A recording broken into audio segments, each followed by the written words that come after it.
Jai Guruji Maharaj, Shukrana Guruji. Thank you so much for getting me to share Satsang. I am honored, I am blessed, I'm so grateful to Guruji Maharaj for initiating me so I could sit and share his divinity, because ultimately it's all his, it all belongs to him. I always say that, because without him choosing me, initiating me, I would be definitely not here today. As I know, many times he had said that to me, that my life was supposed to be over in 2018. So Shukrana every moment. I will quickly share about how Guruji Maharaj initiated me, and I'll share whatever he guides. Of course, it's all him that takes over, so I will definitely share that first. So his physical body was born in Iran, Tehran, and I was raised by my grandma mainly, who was very spiritual. And it was, I really believe that ever since I was a child, I was called into spirituality, and I always felt there was something missing in my life. And ever since I was a child, a lot of things happened, a lot of mystical things happened that later on Guruji Maharaj connected them, and that's what he does. He will take you through all the events in your life, and he will connect the dots. And so, the first initial amazing thing that happened in my life was when my mom found out she was 3 months or 4 months pregnant, and they were heading to an illegal clinic, because as you know, Iran is an Islamic country, so they were going to an underground clinic. And on the way, when they were going, she heard a voice in her. She just had this huge intuitive calling and inner knowing not to do it. She just, if you ask her, she says, I just heard a voice that said, don't do it, keep the child. And so here I am, and I literally had a lot of mystical experiences when I was 3 years old, when I was again, I believe 5 or 6 years old, and then again when I was 9 years old. But I'm going to go into how Guruji Maharaj initiated me. And so I was pretty much raised by my grandmother, and it was in 1998. In 1998, we decided that we're going to leave for Canada. And so as if I've left, I'm leaving my mom, because I refer to my grandma as my mom. And it was really hard. And so when we went to Canada in 2003, I got an inner calling, like something I can't really describe, but really a strong desire to visit Iran. And it was summertime. I finally didn't have summer school. I wasn't working. And no matter how many times I would tell my mom that I want to visit Iran, she would say no. There was a lot of arrest happening back then. Still there is, but it was very strict, way more strict, especially with the hijab, with the, in Iran they cover their hair and they wear a manto, they cover everything. So it was really strict at the time. And so she said, no, there's no way that I'll send you, you're just early 20s, there's no way.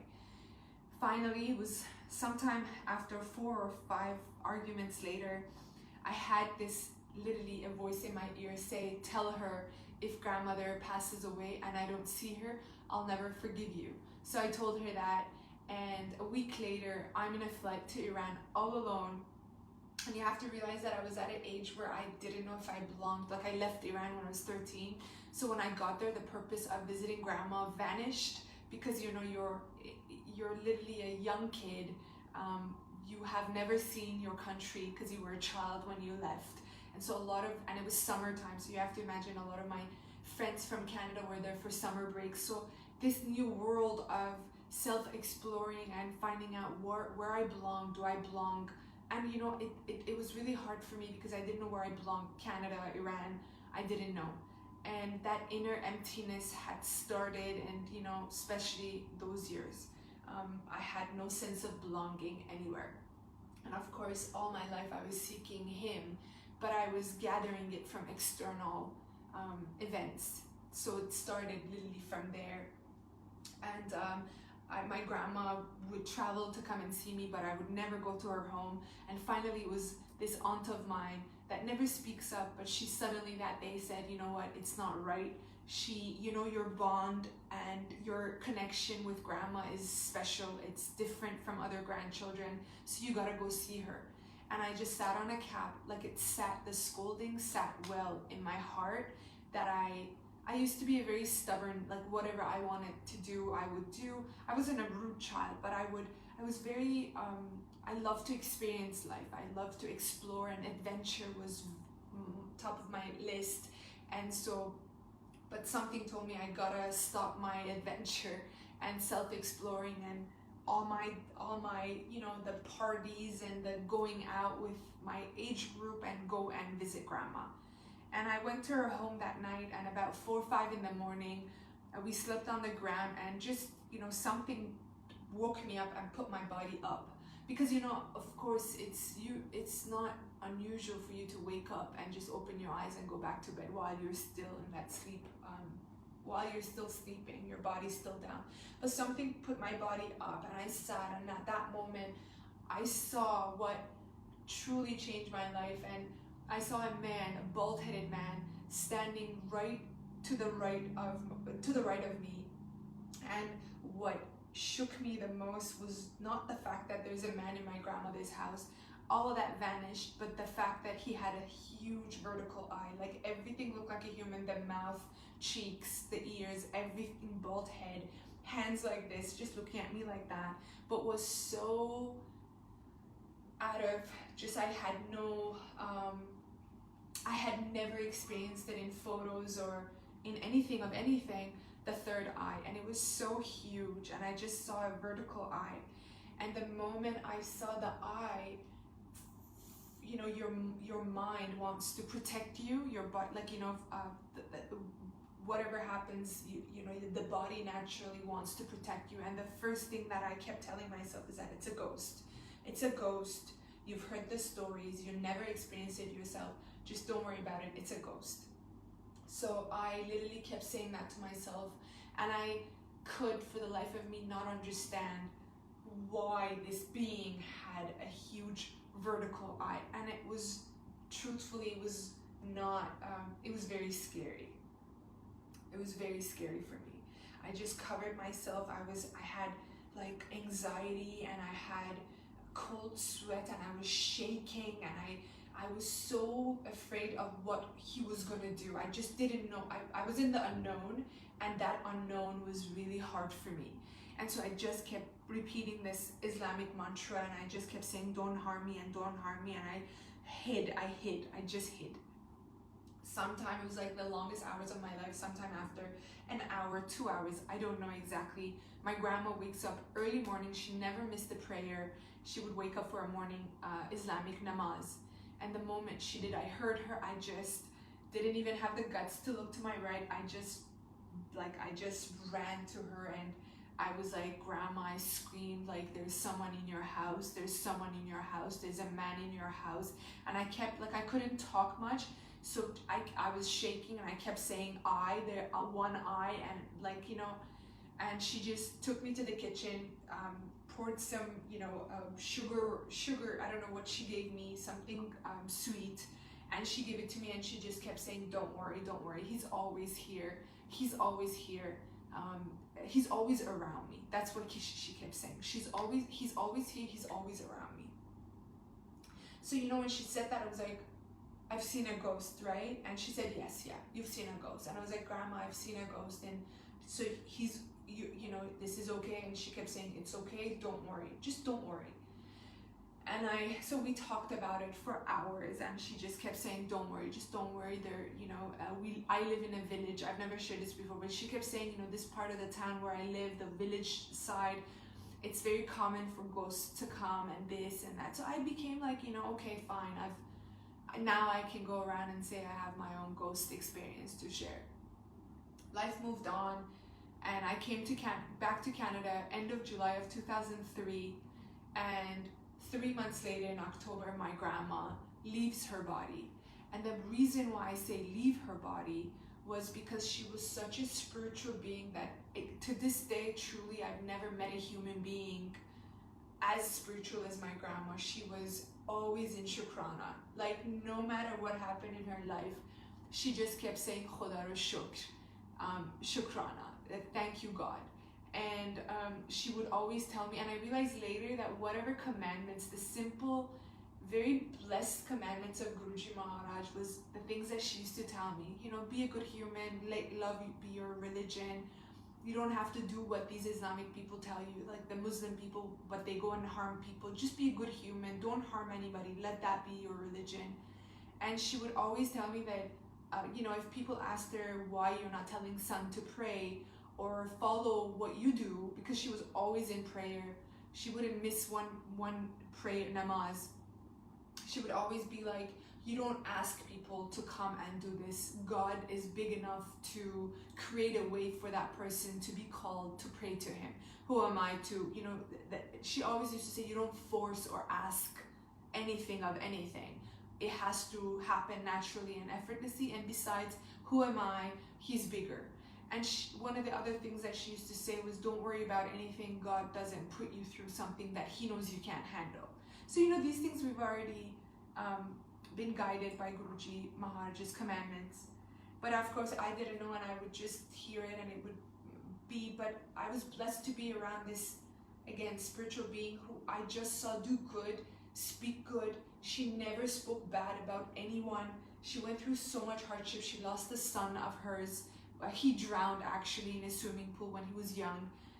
And she always believed that, you know, there is a reason to God's doing. That he has a purpose, a better, a good, blessed purpose. Blessings always. So anyway, you know, her leaving my life was really hard. And the reason coming back to her, I said, you know, she left her body is because she was such a holy person that thousands of people came to pay farewell to her. And literally everybody cried when she left. Like, she was that being, and she was such energy. Like, everybody wanted to be around her. There was healing around her, basically. And if you asked her what she wanted, the only desire was God. She always said, I just want him, and the only way I want to go back to him is I want to be in front of Mecca and pray my namaz, drink my water, and leave. And that's exactly how she left our body. That's exactly to the point. Facing Mecca, did her prayer, had her water, and left her body. That was her only wish that we remember. She never asked for anything. She never wanted anything. She was always content. And if anything, always shukrana. And her mantra was, don't go to God and ask what you want from him. Ask him what you can do for him. So I was really affected by someone who I was, you know, with from my childhood till I was 12, 13 around her. So you can understand that really affected me, and I was open to that in the spiritual realm, not knowing, unknowingly.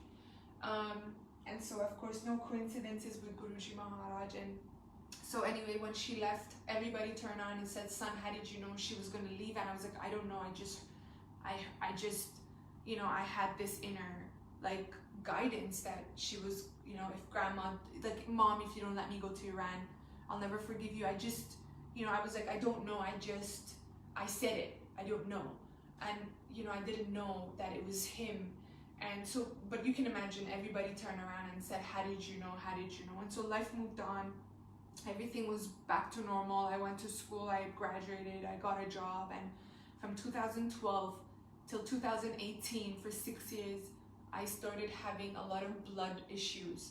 And I was pretty much, I don't want to go so much into it, but blood for me, from my experience and understanding in spirituality, was related to severe case of unhappiness, and every ailment has to do with something emotional. I was extremely unhappy because I was always feeling like I always had this empty spot in my heart, that there's something missing in my heart. So of course I got the job, I got the car, I got the house, I got the relationship, but I was empty, literally empty, always empty, feeling drained and no energy and tired. And seeking validation from external things, always seeking attention, relationship after relationship after relationship, just to fill this cup within which no matter what I did, it wasn't filling. So 2012, it was literally where I was at the, let's say, the glory of my, youth. Like I had the house, I had the job, I had the relationship, but this ailment started happening. And they thought it was leukemia.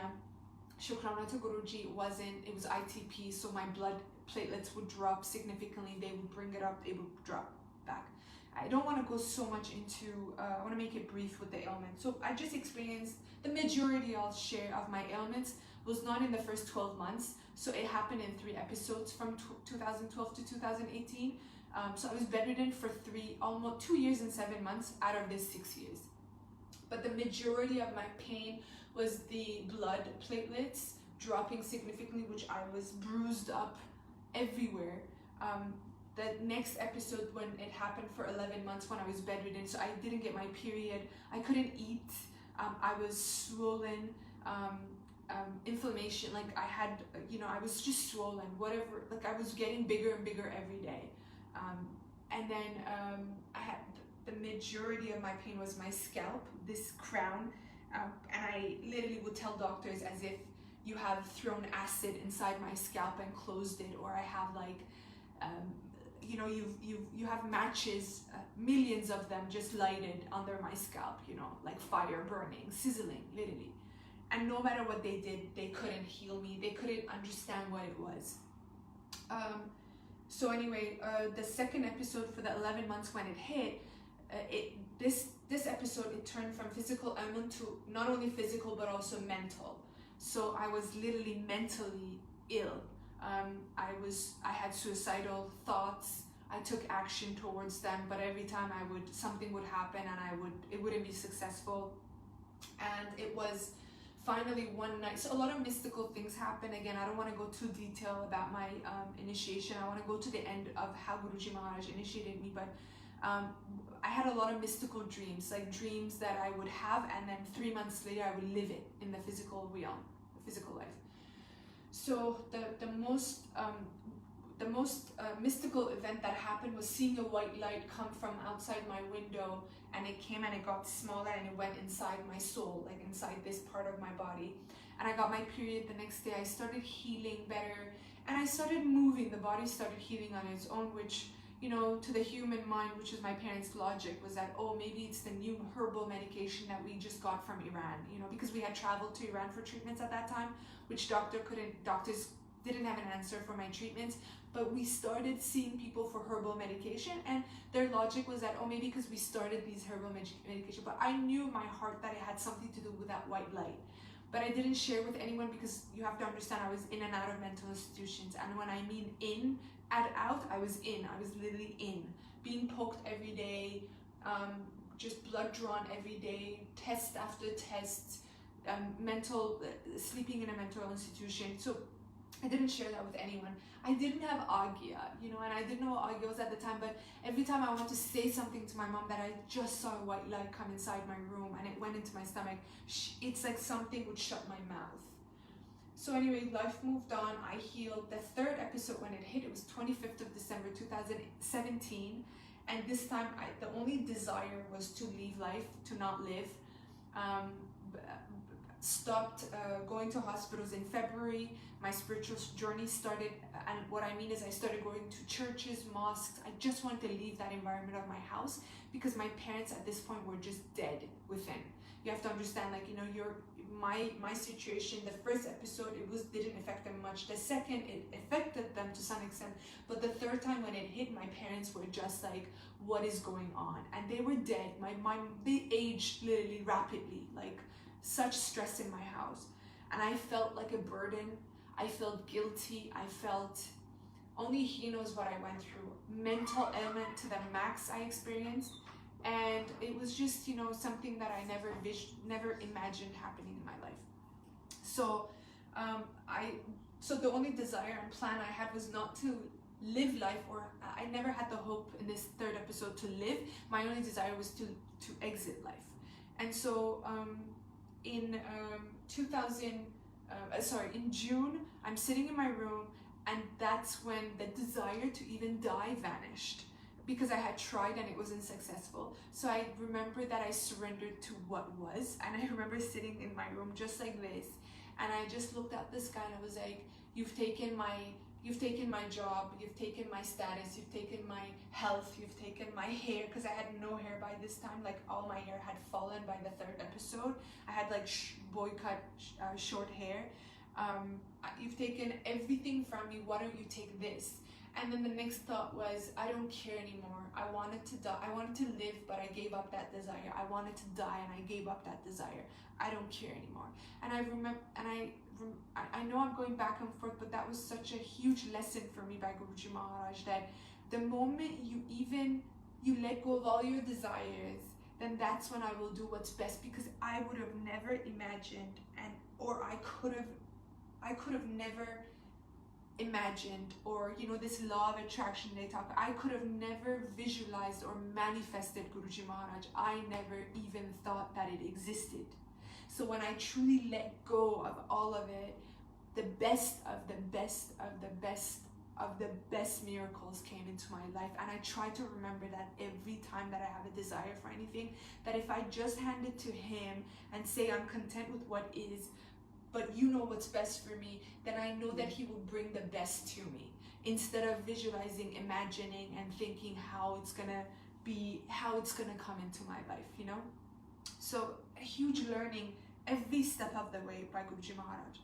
And so I remember I just closed my eyes and I had a vision of him, as if, and literally that's what he did, because I went back to my grandmother's house 15 years back, and I remember after all these years, I had a vision of that being in front of me, which I didn't have a name, I didn't have anything, and I thought that all these years that I seen a ghost. And I just had his vision come right in front of me, and I heard a voice in my right ear pray to me. So the next words that came out from my mouth was, "You're the only supernatural being I've seen." And I remember saying it out loud, and I know it was him. So he injects the thought, he injects the words. He is the doer of all, that, like Shiv Puran says, he is the cause of all causes. And literally at that moment, the next words that I said was, "You're the only supernatural being I've seen. Please help me." That's it. That was like end of June month. 1st of July, Canada Day, I'm being guided to go to buy hair color. The pharmacy was closed, which shouldn't have been. So it was his Leela to close at the pharmacy. There was something wrong with their computers. Come back in an hour. So I'm standing like a homeless lily with my PJs out on this downtown Toronto, and I'm like, are you kidding? Like, even this doesn't work. I just want to buy hair color. And then at that point, I get again, another inner voice says, go to C3 church. It was this church that someone recommended to me, and I hadn't visited. I had pretty much gone to every church you can imagine in Toronto, except this one, I think I have to say, because I went everywhere and anywhere, temples, mosques, Sufi homes, anything and everywhere. So I just Googled it, 45 minutes walk, fine. I started walking towards it. I get to the address. It's a broken building. It's not there. And I, again, coming back to, I know I'm going back and forth, but the reason why Guruji Maharaj got me there was because in the 3rd episode, I had no emotion at all. Like, I was numb. I couldn't cry. I couldn't laugh. My parents used to play only positive movies and comedy, but they could not even get a smile out. I had nothing. I had no emotion. I was just, I think most of I have to say, I was in shock that how could I go through this, and in the 3rd episode, it just became a reality for me. It set in that this is my life, and it truly, I was really suffering mentally, and I had no emotion. And so I remember when I got to the wrong church, because it was a church that it was broken, I started howling, which I couldn't do for 7 months. And so I understand later Guruji Maharaj said, I had to get you cleansed, because like I said, I just couldn't for the life of me cry. Sorry. So I see people at another building. Again, I want to shorten it, but I got guidance. One-on-one was happening like one-on-one was happening vividly, you know, getting like guidance, go there, my feet walking on their own, energy took over my body. I get there, I see a girl wearing all black with a huge tattoo on her left arm and says anything is possible in Arabic. Arabic and Farsi have the same alphabet, so I just saw mumkin, and that mumkin was like possible, and I'm like, what's possible? So I asked her, I'm like, what is your tattoo say? She said, anything is possible, anything can happen. And I'm like, can I take a photo of it? Took a photo and went into the church. They closed the church, and I just want to say, from that broken down church that I got to initially, where Guruji, was his Leela, to cleanse me, to the second actual church, C3, I was crying and howling, and I was walking fast because he was guiding me that it starts at 10:30 in the morning. You have to get there on time. So my mentality was that I have to get there on time. Like, I want to be there at this church. Like, and I know it wasn't me. None of it was me. It was all his direction and him taking over. And because why would I even care to get there at 10:30 or 10 or 11? Like, I got nothing else to do in life. But again, I remember looking at my watch, and I didn't even have a watch. I remember looking at my phone, and I'm like, I gotta get there on time. Get to the church, but running and howling. I see the girl, I ask her, I talk to her, I go to the church inside. They close the doors, they play worship music at the church. And the moment they played it for about 5, 6, 7 minutes, and then all of a sudden the girl just looked back, because there was a main guitarist playing, and she just looked at the band and she was like, stop, you know? So we were all like, okay. I didn't care, I was just like looking. And all of a sudden she just comes slowly to the microphone at the front and says, I usually wait for the song or whatever to finish, and then I share God's message. But today God just told me to share this now, that someone on the way to church was crying and was running and crying. God wants you to know that this suffering is over and land of grace is near. I knew it was for me. Something happened then. Like, you know, I went from this to something caught my attention. I felt something. I felt like, okay, there's something going on, but I didn't know much about it. I had lost so much hope, even in myself, that if something gave me hope now, I would forget it in the next second. It was like, whatever. Anyway, church finishes, I come out, and I literally bow outside the church, like kneel, and I'm like, whatever energy that was there, I don't need you for an hour. I felt something inside there for 45 minutes, an hour. I need you for eternally. Like, I need you forever. I need you eternally. That's exactly what I said. So my feet, I start walking, I come a different path, and my feet get stuck on a bookstore. I look to the right, and again, he's telling me, go inside. I asked for the spirituality section. I'm there for 45 minutes, an hour. It was just one shelf that had a sign, spirituality, on top, and I must have taken, I was taking every book, looking at it, putting it back, you know, I touched every book, basically. And I had 5 or 6 books in my hand. I remember before coming out, another lesson by Guruji Maharaj that I got there, I sent the prayer. I was like, God, you know in what situation I am, because even $20 was $20 for me, because I couldn't work, so it was just my savings, and I never could have depended on my parents. Shukrana to Guruji. You know, he made me in such a way that I was always working since I was 14 years old. So it was so hard for me to ask my parents to support me, and they were already supporting me because I left my house and I came and lived with them. So anyway, so I just I remember sending a prayer, you know, you just choose the books for me.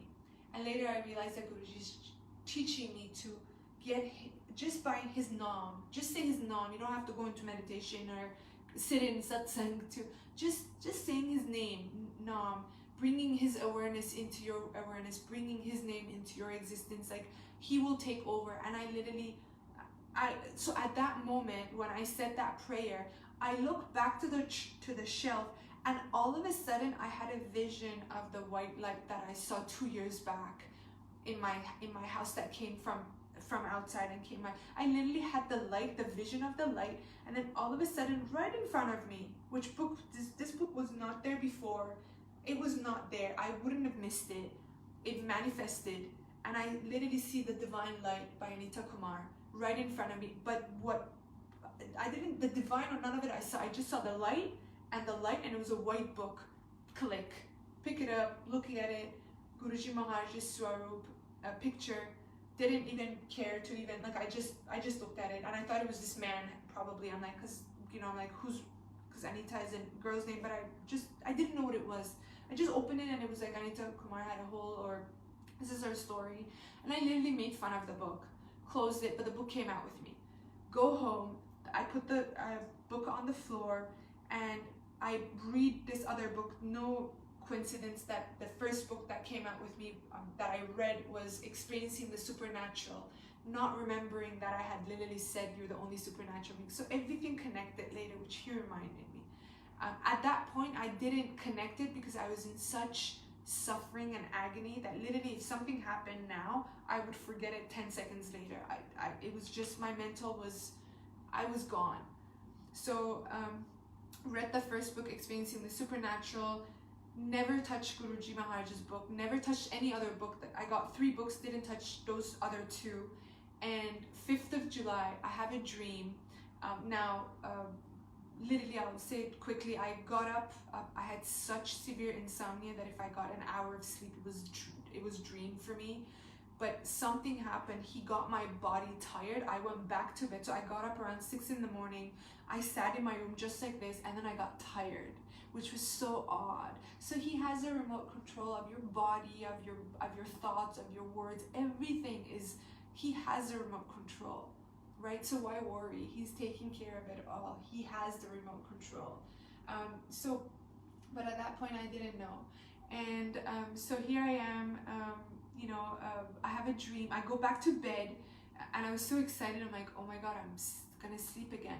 Never had it happen in the last 7 months, the episode or second episode. So I had a dream that I'm in a satsang, and I see just a door open. So again, not gonna go into detail, but it was very organized and how I was sitting. A door opens on the left side. These people, a lot of men, actually, it was all men. These men gather around the door as if a celebrity is gonna come from the center of the door, and then I just see a ball of energy. Didn't change his size, just a ball like this size, I have to say, or a bit smaller. Yeah, and then it was blurry. I knew it was energy. It was like ball of energy, and it just came and came. It didn't have a color, just ball of energy, and it came and it went right in. I was looking at it, like I saw it come, and I saw it come, and I started going inside my stomach. And I fell. I've never been dizzy or I've never felt that in physical life, but I felt nauseous. I fainted. I woke up and I saw a bald-headed man sleeping right beside me on a bed, wearing a dark brown, like a chocolate brown chola dress, which I just woke up and I went to my notebook and I was like, why was there a man wearing a dress beside me? But it was so vivid and so colorful that I'm just there right now. Like, I just saw the back of like a huge, bald head, and sleeping on his right shoulder, and a beautiful dress, like a long dress, So that's it. I woke up, wrote it down, life moved on. 2 days later, I have a calling, literally, the moment I wake up, get up, take my eyes go to the book on the ground, read the book, get the book, go and read it. The moment I open it, as if a hand comes out, takes away the majority of the pain in my scalp, my head.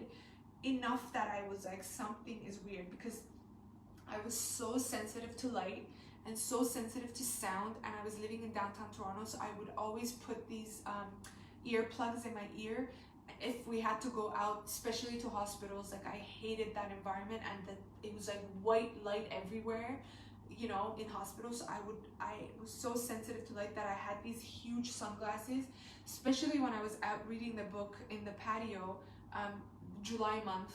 It was like sunny, so I had these, again, the sunglasses, but something happened that I took my sunglasses. I'm like, something's different. The sound, like I was no longer sensitive, and the pain went, I can't really describe it with words, as we know.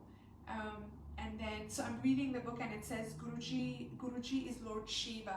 He says, Google Lord Shiva. So I Google Lord Shiva, and that's the first time that I see the third eye on Lord Shiva, Lord Shiva, but of course not Guruji Maharaj. I'm so sorry. The Lord Shiva statue, the one that's like in Baramandir where the fountain is. That's what I see. But the third eye, again, he was telling me, and I was like, wait a second, I literally, had a vision of that third eye, like just a month ago, a couple of days ago, end of June month. And I was like, and then he was telling me, go look at the cover, I am the man that came, because the book kept saying Guruji's Lord Shiva, he took incarnation in this body. And it made sense to my soul. It just made sense. There was no question, there was no ifs and buts. And he tells me, look at the cover, I am the man that came to your grandmother's house. And I had forgotten about the cover of the book. I look at it and I'm like, oh my God, that is the man that I saw in my grandmother's house.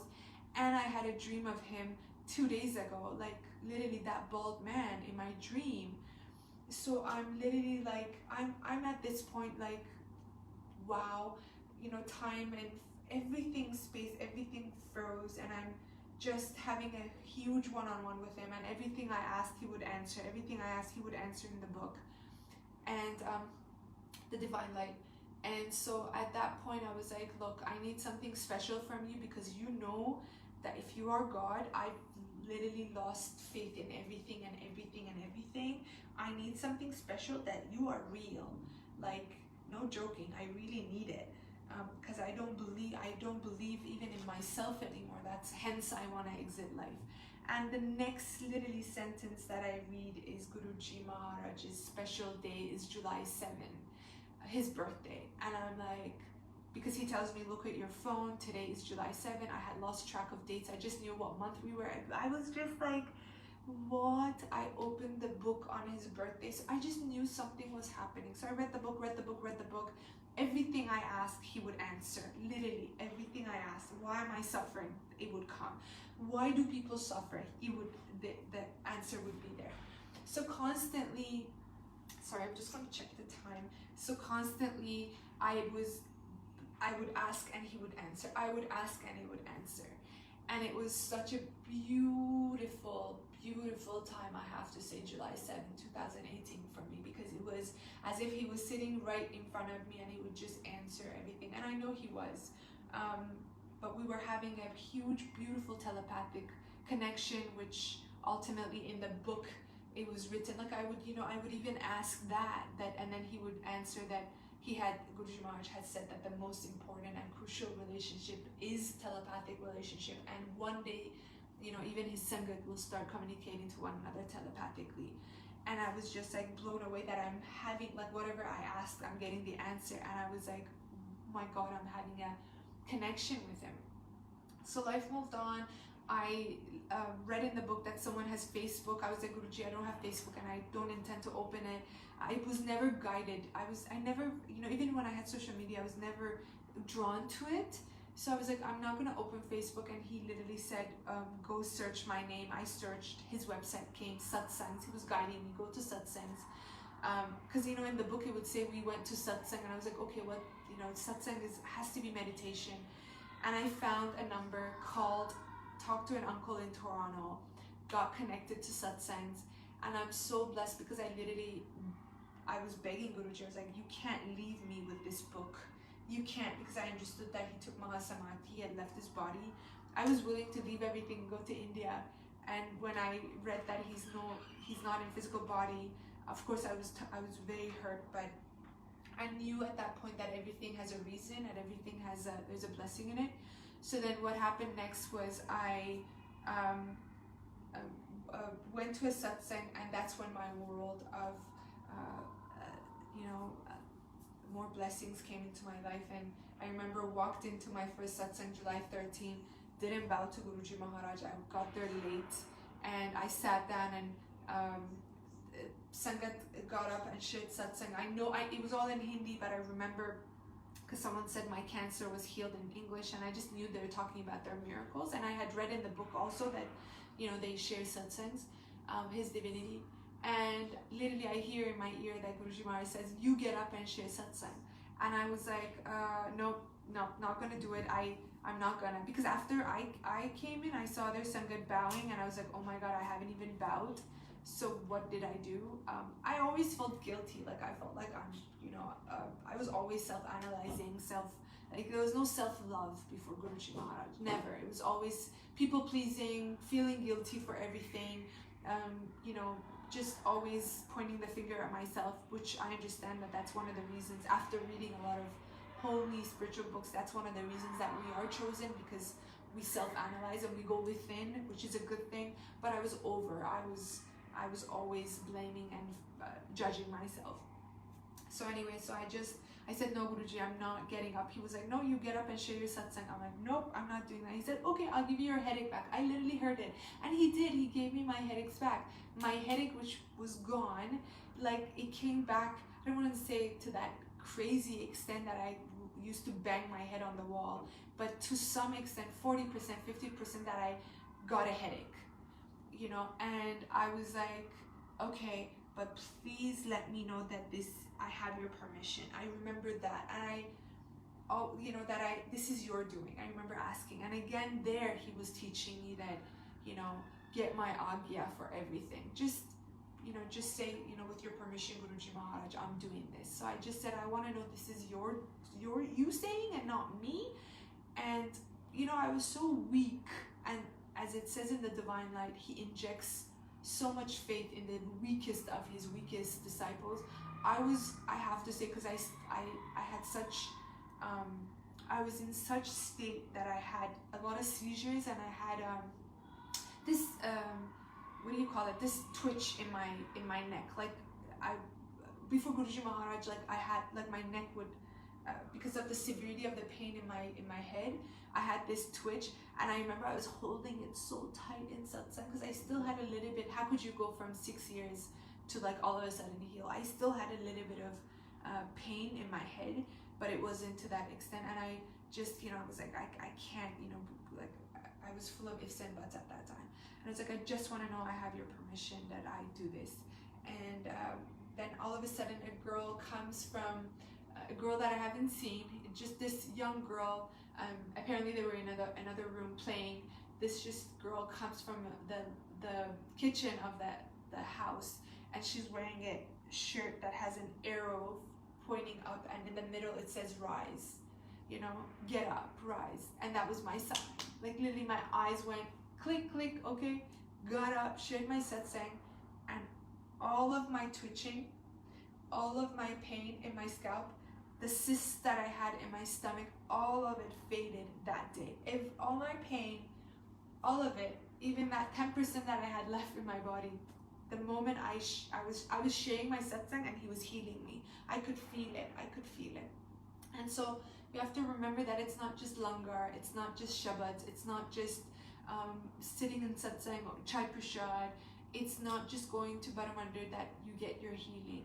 It's literally sharing as well about his divinity that does healing. This is why he said, when you share, you get blessed and other people get blessed, because literally he's doing. I mean, I know for one another Sangat who was going through a financial crisis, and she shared something, and some amazing thing happened while she was sitting in satsang. She basically got a promotion, and so it's his ways of blessing. So of course it's been a blessing and a satsang since then, and I wanted to keep it up to 45 minutes. I know I've shared these satsangs repeatedly, but there's a reason he guided me to share these again. But just a quick other quick satsangs I'll quickly say, because I don't want to go over 45 minutes, or I have already, but just quick. He has healed 2 cases of severe mental ailments in the Persian community, within my Persian family and friends, that the doctors had not, of course we know the doctors had given up on, and he healed. And these are people who just, one of them wore a bracelet, just that. Oh, I'm sorry, a picture went to a mental institution in Iran. The family literally just talked to him saying, if you do exist, you heal our daughter. And 2 weeks later, the girl was healed. And the second one was, we held satsang for this person, and the chai of course, no coincidence, but his foot through the chai, like, so the chai burned his leg. So then, you know, of course, there was Jal Prashad from Baramandir also sent to Toronto for him, and he healed. And I'm talking about a severe case of schizophrenia, not a joke, you know. My cousin who had severe case, I mean, like, was given 2 months to live. These are people who are not connected to Guruji Maharaj still to this date, I'm saying. Like, they just heard satsangs, they had chai or jal or the photo went, and they got healed. It was really, I believe, him deepening my faith, because, you know, they could have been connected, but it was his leela, they didn't. And so my cousin got a severe case of lung cancer, and oh yeah, I will do, okay, Jai Guruji. One more satsang I have to share. Yes, and so she was given 2 months to live. The tumor in her lung was such that she couldn't breathe. They said it was the size of a baseball ball, and so you know, she so she came to Toronto for treatments, and I just gave her a bracelet of Guruji Maharaj that came straight from Baramandir, and I just shared my satsang, of course, because her and I have the same grandma have. And she, you know, I shared that the grandma used to see this divine being, which later I saw him, and so I shared the whole satsang, and of course she was crying and she couldn't believe it, but you know, she of course heard it, the bracelet went on her hand, and of course she's alive today, and she's fully healed, which doctors have no idea how. Of course we know that he has healed. So she, you know, she looks forward to coming to satsangs in Toronto because she travels a lot now. So anyway, what I have to share is 2 things. One, after I got Agya from Guruji Maharaj to tell my mom about seeing, because they saw me go from that severe suicidal being literally to someone who was, you know, there was a spark in my eyes and there was glow in my skin after a while, and they were like, what's happening, you know. And I just used to lie and say I'm going to, not lying, but I used to just say I'm going to yoga and meditation. That was the only thing I said. I had no permission to say anything further, and they were happy. My parents were like, anything that helps you, you do it. So I used to be gone from morning to night, and I would go to Brampton, this side of the town in Toronto where Sangat lived, and I would go to satsangs morning. Literally for 1 year, all he told me to do was I was so ill and I was so weak that he was injecting so much faith and so much healing into me that I tried not to miss any satsangs. And I would travel an hour, and every time I went into saying, oh my God, I have to, let's say after 6 months I was like, oh, I have to get up and go for Amrit Vila satsang, he would say, would you say that it's far if you were in India? Would you say that? And I was like, no, I will drive for hours to get to you. You know, because anyway, in India, where I stayed, it was 45 minutes away to Baramandir. So he always said, what if you were in India? You didn't have an issue with that. You would travel to come to Baramandir. So what's the issue here? Satsangs are satsangs. And you know, as Guruji Maharaj has said, he transfers the vibrations of the house to a Baramandir when the satsang starts. So no difference if you're in Baramandir or a satsang at someone's house. Guruji's there, the vibration changes of Baramandir, his vibrations. So going back and forth, I know. So then, where was I? So I told my mom that now I have permission to tell you, because I asked Guruji Maharaj if I have permission to tell her. And literally I sit her in front of me and I say, look, I have to tell you something important. Grandma used to see someone appear in front of him and manifest in front of her, and I've seen that being, and he's the one who's healed me. And I was so sure that my mom would be like, you're crazy, you are definitely crazy, son, this doesn't exist, what are you talking about? But she started crying and howling, and she was like, she just kept saying, please forgive me, mom, please forgive me. So I'm like, what do you mean? And later I understood that my grandma used to tell my mom and this other aunt of mine so many times that there's this being with a third eye appearing in front of me, to a point where she went and talked to him and said, what do you want? She had no idea, of course, but she literally told my aunt and my mom that she went and talked to Guruji Maharaj because she didn't know who he was, and she had said, what is it that I can do for you? Why do you come around me so much? Because everywhere she went, even in a different city he would go, and he said to her that I don't know who we is, but I have an idea. We are here to protect you. That's it. He's here to protect us, and that's it. And so my mom was crying, saying, for so many years she told me that, but I never believed her. And here you are telling me this. And it was just, you know, this explosion happened in my family with my aunts and my mom. It was constantly, it was like a week of talking about Guruji Maharaj, literally back and forth with Iran, and my aunts crying, like everybody feeling guilty that they didn't believe my grandma. But it was not her time, I guess, to know about him. And I don't know, so it was his Leela that he introduced himself to me, and I'm so grateful. And okay, so last satsang I have is how I ended up in Dubai, which is not my plan whatsoever. I heard Guruji Maharaj tell me that I have to travel. I just heard it in meditation. I told Guruji, if you want me to travel, you choose for me wherever you want, whatever you want. And I was thinking India, and I kept checking India, but India was close to international passport holders. And all of a sudden, one day I wake up and I hear, call Anita Kumar. And I just called her, and she was in a satsang, and I was heading to us. I was getting ready to go to satsang. And literally she's in a satsang and says, hi, come to Dubai. And I was like, oh my God, Guruji told me to travel, and here she is saying, and I was like, okay. But you know, it's like maybe your logic, we're human, he knows that if he has to confirm something, he will. If he wants you somewhere, he will do it. He will take over. If he needs you to explain something for whatever reason, karma or our spiritual journey, he will make it happen, no worries. So at that time, she literally says, so she, you know, I just, in my logic, I'm like, well, she said something, you know, people say something and then they, you know, it was just maybe a nice thing she was trying to say. I go to satsang, the satsang finishes, and the next thing I see is my phone with itineraries being sent by her saying, you can take this flight, you can take this flight. I'm like, oh my God, it's for real. And I'm literally hearing Guruji say, it is for real. This is my doing. You go. This is my planning. Okay, fine. I book a flight, which that's a miracle of its own. I'm not going to get into it, but I was getting into connecting flights, which was going to be, one of it was going to be a European flight, which ended up, somebody came and said, no, go direct, I'll help you with it, I'll help you with the ticket.